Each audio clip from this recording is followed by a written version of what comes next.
Hello again, everyone. This is Dakota Clifford with the Central Office E-Construction team. Thanks for watching today.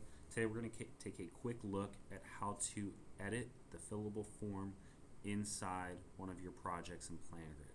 So if you need a different fillable form inside PlanGrid, the ACE or one of the other admins on your project is allowed to replace the form that is loaded into that form or loaded into that template. So let's say that I'm working on the inspector daily report and I would like to replace the form that's in there with a larger or a different type of fillable PDF form. What I can do is select that template right here and note that I'm here in the field reports module under templates. I can select that template and push edit.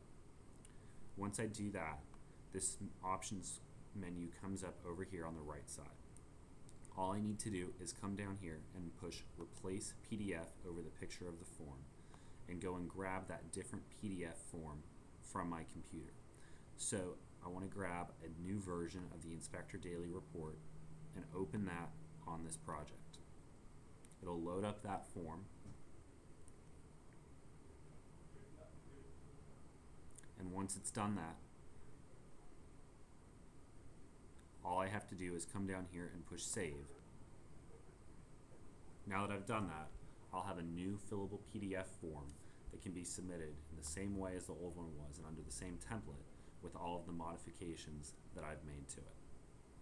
Alright guys, thanks for watching today. We appreciate you taking the time to learn more about our e-construction programs. As always, feel free to reach out to us at econstruction@vdot.virginia.gov. That goes to our team account, and one of us will be able to get back to you there.